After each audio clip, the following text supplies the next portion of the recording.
Jesus era mestre no contar parábolas e as parábolas dele são parábolas memoráveis. Parábolas são pequenas histórias com ensinamentos profundos. Outros líderes do tempo de Jesus também usavam este mesmo método de ensino, mas Jesus a todos foi superior. Ele foi e é, porque ele é Deus, o mestre por excelência. No Evangelho de Mateus, no capítulo 25, a partir do verso 14, nós encontramos estas palavras. Jesus é que está contando a parábola e diz: também é como um homem que, ausentando-se do país, chamou seus servos e lhes entregou seus bens. A um deu 5 talentos, a outro 2 e a outro 1, de acordo com a capacidade de cada um, e saiu em viagem. O que havia recebido 5 talentos foi negociá-los imediatamente e ganhou mais 5. Da mesma forma, o que havia recebido 2 ganhou mais 2. Mas o que havia recebido 1 foi, cavou um buraco na terra e escondeu o dinheiro do seu senhor. Depois de muito tempo, o senhor daqueles servos voltou para acertar contas com eles.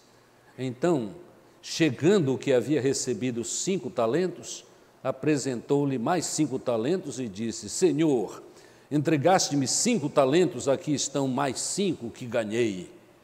E o seu senhor lhe disse: muito bem, servo bom e fiel. Foste fiel sobre o pouco, sobre o muito te colocarei, participa da alegria do teu senhor. Chegando também o que havia recebido 2 talentos, disse: Senhor, entregaste-me 2 talentos, aqui estão mais 2 que ganhei. E o seu senhor lhe disse: muito bem, servo bom e fiel.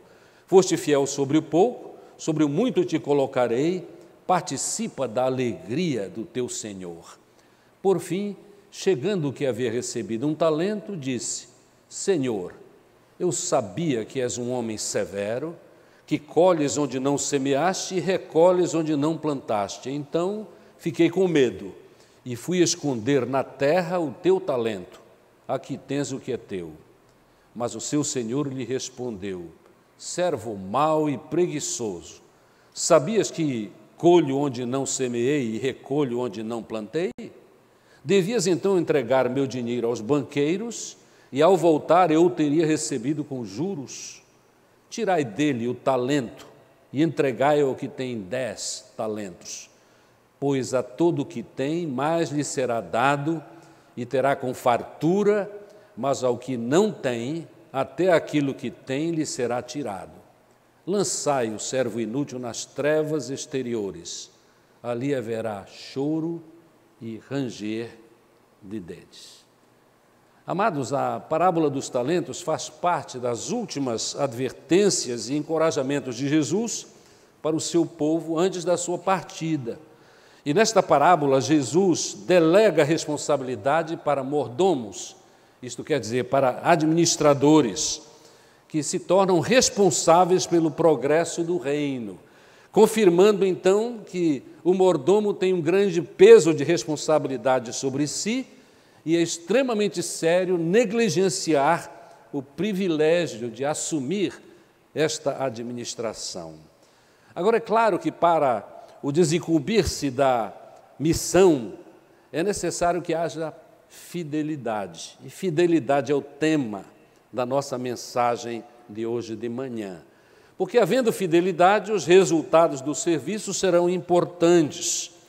Na Bíblia, amados, nós temos muitos exemplos importantes de fidelidade, desde o Velho Testamento. E é importante notarmos e lembrarmos alguns destes exemplos, porque, na verdade, a fidelidade não é uma tendência natural do ser humano, porque todos somos pecadores ainda. E desde que o pecado começou a atrapalhar a vida dos homens, porque eles foram desobedientes, em Adão, exemplo inicial do pecado, nós sabemos que temos a nossa mente e o nosso coração corrompidos pelo pecado e precisamos toda sorte de motivação, e Deus nos dá motivações com fartura para que aprendamos a ser fiéis. Por exemplo, há exemplos como o exemplo de Enoque no Velho Testamento. A fidelidade de Enoque, segundo as Escrituras, era tão grande que ele andava, a ideia é, continuamente andava com o Senhor, e o Senhor o recolheu miraculosamente para si, nos ensina o texto. José, o chamado José do Egito, perseverava em todas as dificuldades porque lutava e trabalhava na sua fidelidade a Deus. E não foram poucas as experiências dramáticas de José do Egito, mas ele permaneceu fiel e é um dos grandes exemplos de fidelidade. Autores consagrados têm, inclusive, dado uma ênfase muito especial de apresentar José como um tipo de Cristo. Isto é, muitas coisas que nós vemos, naturalmente, que ele não é igual a Jesus, mas ele é um tipo de Cristo. Muitas das fidelidades de José podem ser associadas diretamente ao que foi o máximo exemplo de fidelidade, que é o exemplo de Jesus. E para citar uma mulher, Esther é uma das principais figuras do Velho Testamento. De tão fiel que Esther era, e a história dela é um romance maravilhoso e pode ser lido de uma vez, para grande inspiração em todo sentido. Esther, ela foi tão fiel que ela arriscou a sua própria vida para salvar o seu povo.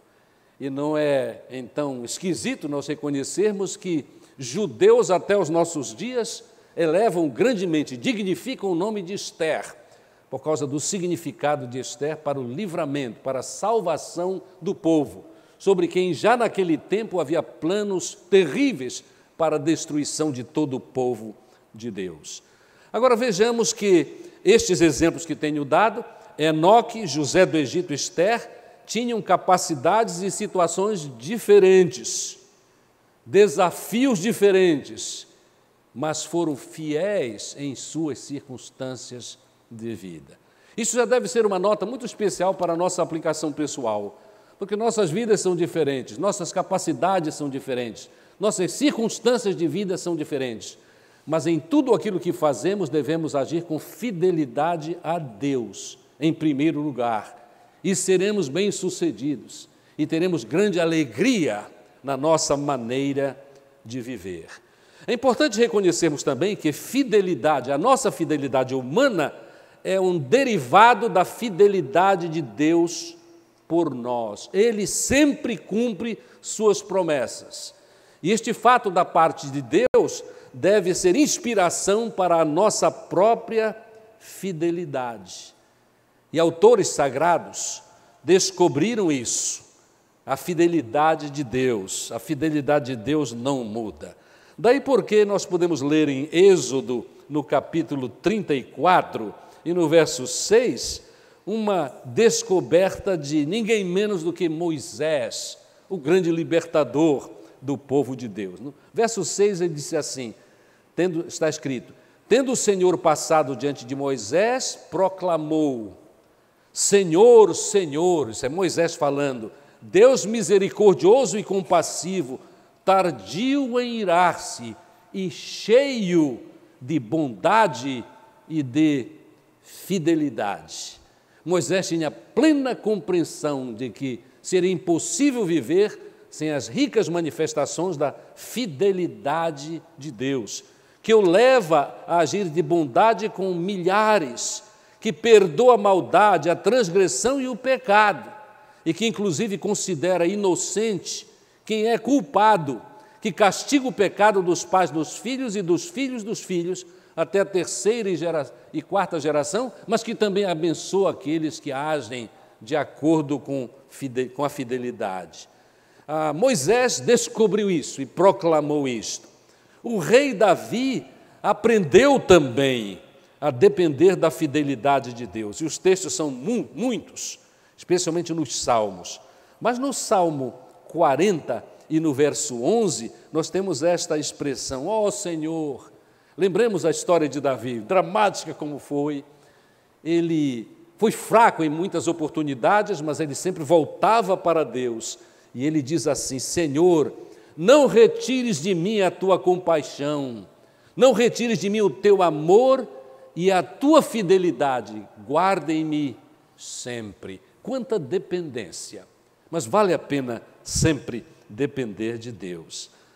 É curioso, mas é importante reconhecermos também que fidelidade é um atributo de Deus, como já vimos, mas é uma qualidade ou uma característica de Deus chamada comunicável. Assim como Deus é fiel, nós também podemos ser fiéis a Deus e aos nossos semelhantes. E quando nós dizemos que esta qualidade é comunicável, fidelidade é um atributo de Deus que é comunicável, é porque alguns atributos de Deus são misteriosos e incomunicáveis. Quero lembrar 2 deles, e facilmente nós reconheceremos esta verdade. Segundo as Escrituras, segundo a revelação, Deus é onisciente, e nós não somos. Óbvio, jamais seremos oniscientes. Também Ele onipotente. Aparecem alguns loucos por aí se fazendo de onipotentes, especialmente em alguns governos déspotas, né? São onipotentes, mas não são. E o mundo é liberto deles no tempo de Deus, porque Deus é todo-poderoso. E tudo está nas mãos de Deus. Como é maravilhoso, especialmente em momentos de crise. Tempos de crise.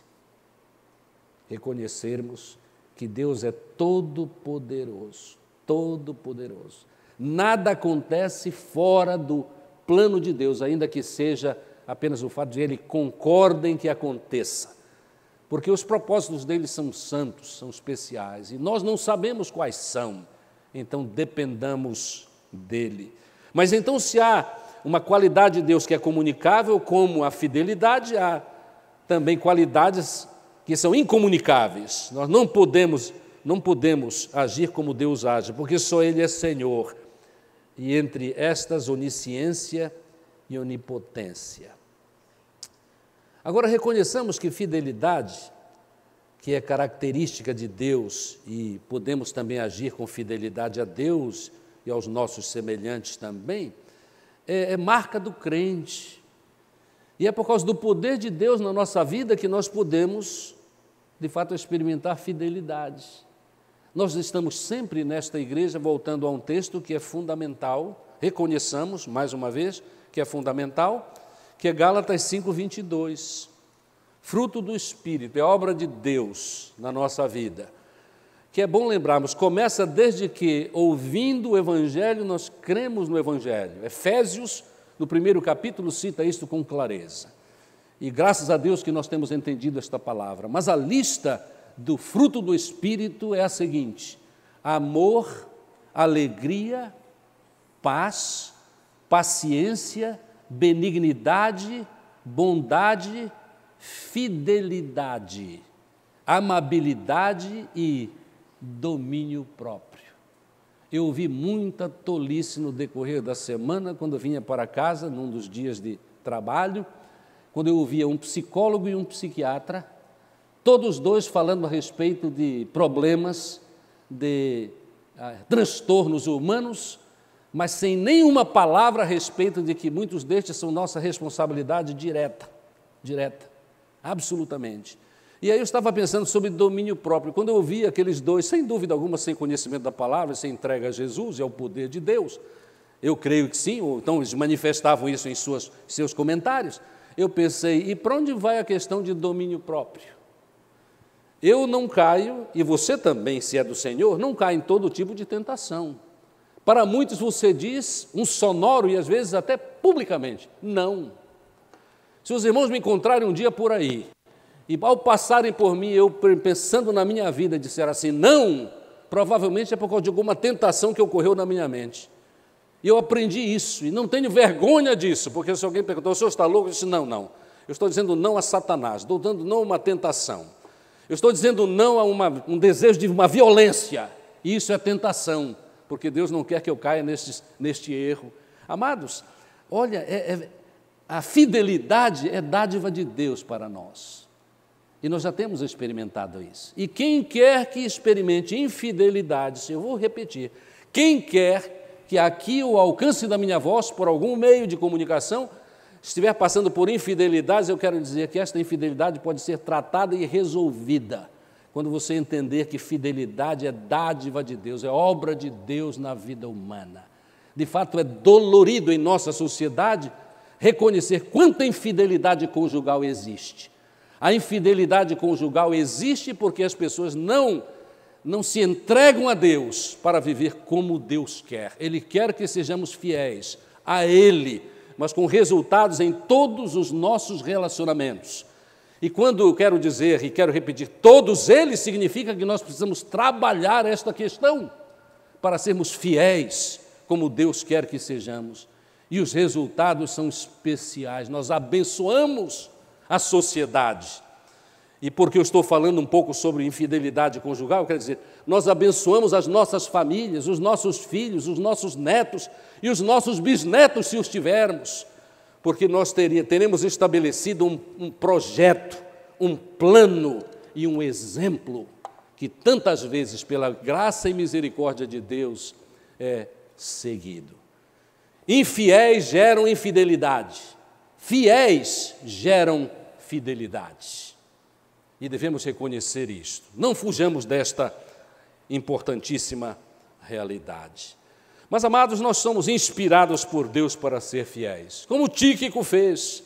Em Colossenses, no capítulo 4, verso 7, o apóstolo Paulo está cheio de amor pelos irmãos. Ele diz assim, olha, Tíquico é o irmão amado e fiel.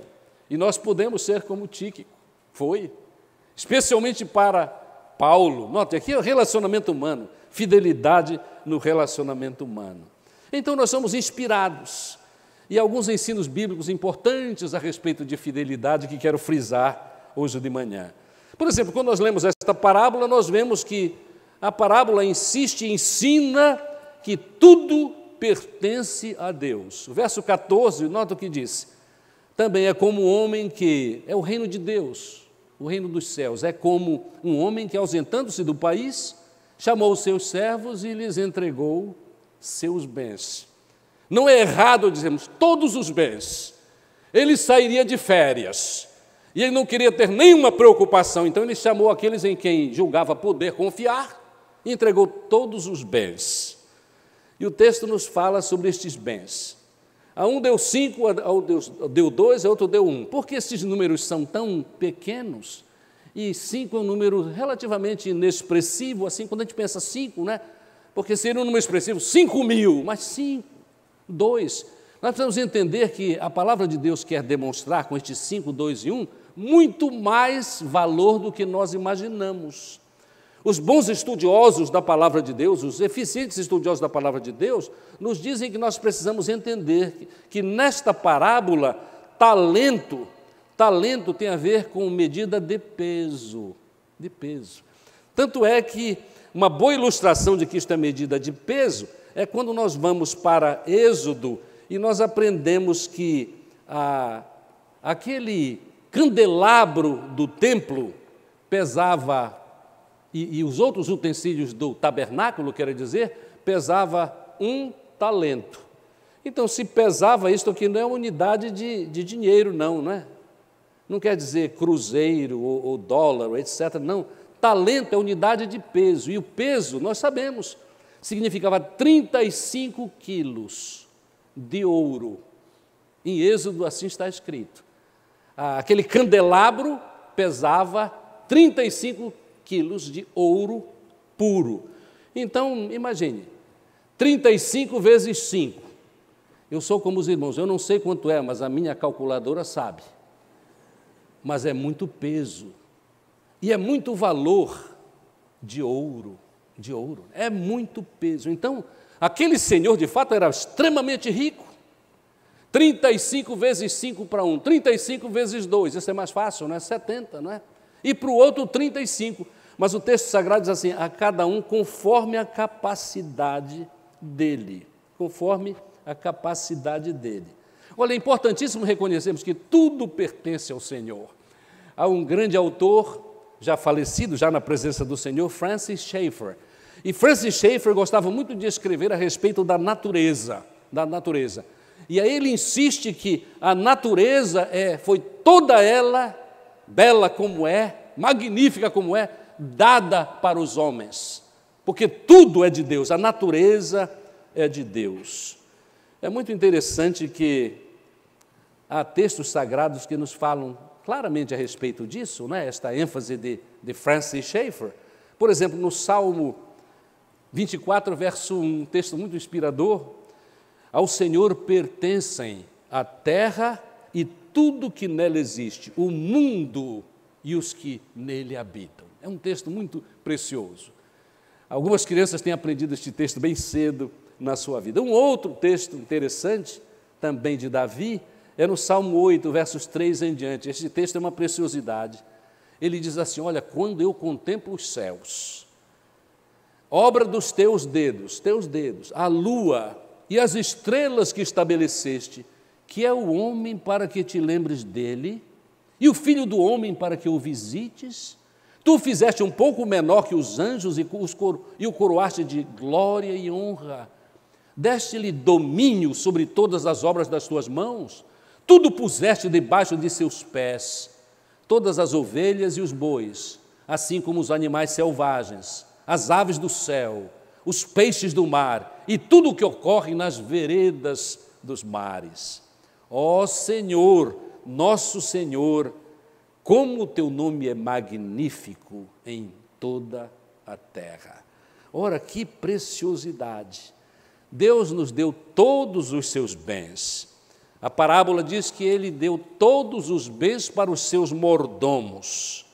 E, amados, é curioso também nós observarmos e insistirmos que este confiar os bens aos homens, na parábola, é algo personalizado. Para um, 5. Lembre, 5 vezes 35. E de ouro puro. Para outro, 2. E para outro, 1. Para outro, 1. Distribuídos, isto tem a ver com como é personalizado esta responsabilidade, de acordo com a sua capacidade. O exemplo do que recebeu 5 é muito especial, muito inspirador, porque ao receber, o texto diz assim, imediatamente ele fez negócio com o que ele havia recebido. Verso 16, o que havia recebido 5 talentos foi negociá-los imediatamente. E durante o tempo que o Senhor passou fora, ele conseguiu duplicar o que havia recebido. Amados, que coisa preciosa. As capacidades são distintas. O diligente trabalhou imediatamente. Houve prontidão no serviço destes 2 mordomos, o que recebeu 5 e recebeu 2 talentos. Mas porque as capacidades são distintas, é que um recebeu 5, outro recebeu 2, outro recebeu 1. Isto quer dizer para nós, tem uma aplicação muito boa para nós, é que quando eu sou mordomo que recebi 1 talento, eu não devo viver invejoso de quem recebeu 5. Nada de inveja. Por que inveja? Porque o Senhor, que é o dono de tudo, é que fez assim. Porque o Senhor sabe da minha capacidade neste momento. É claro que as capacidades podem mudar no processo da vida, se nós vamos aplicar. Algumas pessoas que eu conheci alguns anos atrás e que não demonstravam ter nenhuma capacidade, hoje são líderes, são mestres em suas áreas de conhecimento. Como isto aconteceu? Porque eles se empenharam, porque eles trabalharam, aqui sim, os talentos, as capacidades, não no sentido de ouro, né, de 35 quilos de ouro. Eles trabalharam suas capacidades. O homem inteligente é capaz de aprender, e todos nós sabemos disso, e glória a Deus por isso. Nós podemos nos tornar muito capazes em algumas áreas que ontem nada sabíamos sobre elas. Tudo depende também da nossa dedicação. Mas por que estes talentos são dados de maneira muito personalizada? Nada de inveja, nada de reclamação. Reclamação é contra a vontade de Deus. Nada de comparação com quem tem 5 talentos. Porque quem sabe no devido tempo eu produzirei o que Deus quer que eu produza, e esta é a vontade do Senhor. Também é importante nós reconhecermos este novo princípio, é que nós devemos ser responsáveis por multiplicar os talentos que Deus nos dá, porque um dia nós prestaremos contas ao Senhor. Olha o que Jesus disse, o que a parábola de Jesus nos apresenta. Depois de muito tempo, o Senhor daqueles servos voltou para acertar contas. com eles. Haverá um dia de prestação de contas.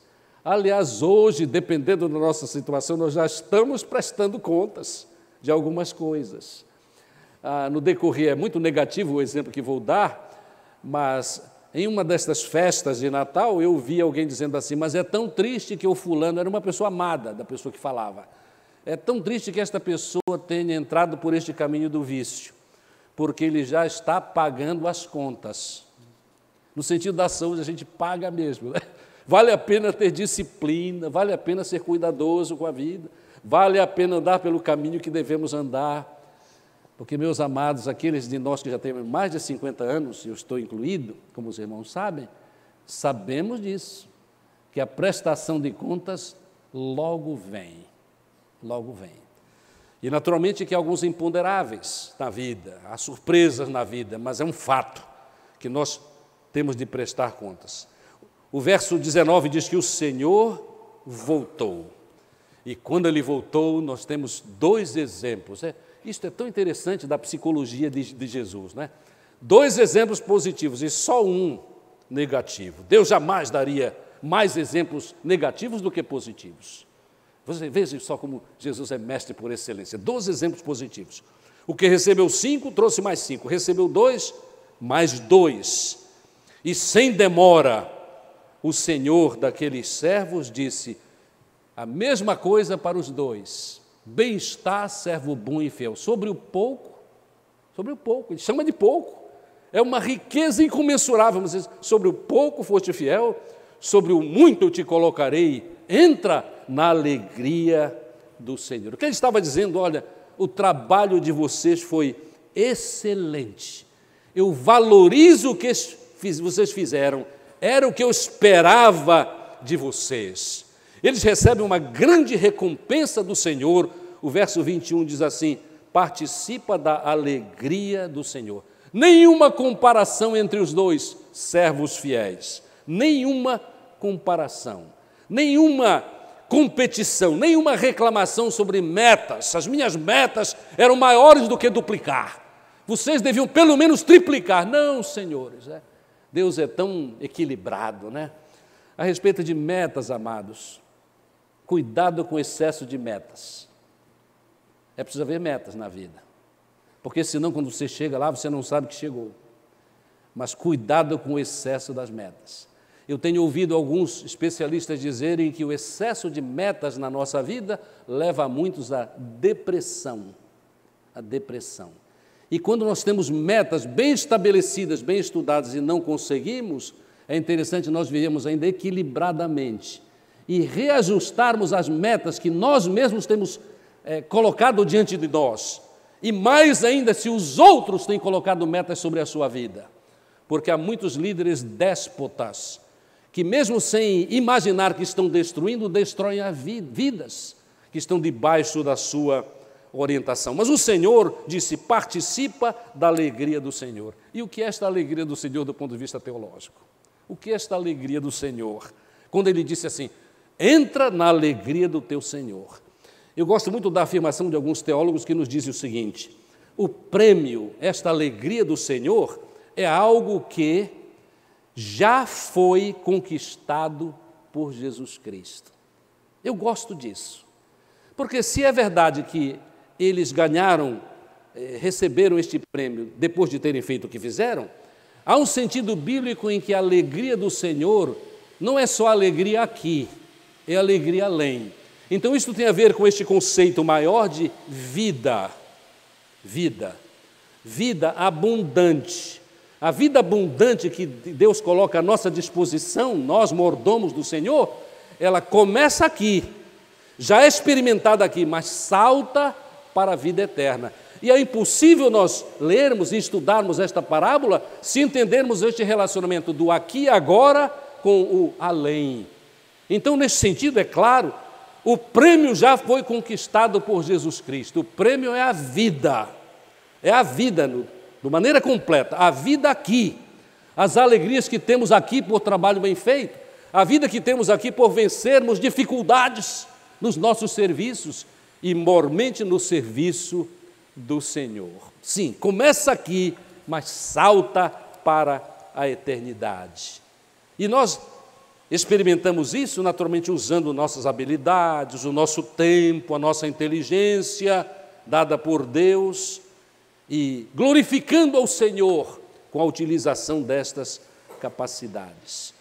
E o fato de que recebemos recompensa aqui, mas também além, sem dúvida é um desafio para que nós aceitemos maiores responsabilidades. E as maiores responsabilidades, eu quero já adiantar, tem a ver com isto. Há o exemplo negativo, e vamos deixar para lá o exemplo negativo, que nenhum de nós siga o exemplo daquele que disse, até julgando o Senhor Deus, olha, eu sei que tu colhes onde não plantaste. O cidadão foi, inclusive, injusto com Deus, injusto com Deus. E ele, sendo injusto com Deus, recebeu o que geralmente o injusto recebe, começou a ficar com medo, e teve aquela reação íntima, terrível, que destrói a capacidade de agir, que é o medo. É um perigo para nós, o medo também. Mas o que nós aprendemos é que aquele que foi fiel, olha o que é prometido para ele. Tirai dele, verso 28, tirai do mau mordomo, tirai o talento dele e entregai o que tem 10. Pois a todo o que tem, mais lhe será dado, e terá com fartura, mas o que não tem, até aquilo que tem, lhe será tirado. Ora, se nós não aprendemos e não somos motivados a trabalhar para o Senhor e administrar bem tudo aquilo que Ele coloca em nossas mãos com isso, não há remédio para nós. Mas deve haver, porque a palavra do Senhor apresenta grandes desafios para a nossa fidelidade. Se não vejamos em conclusão princípios da fidelidade nas Escrituras, Deus nos convida à fidelidade, como temos visto até aqui.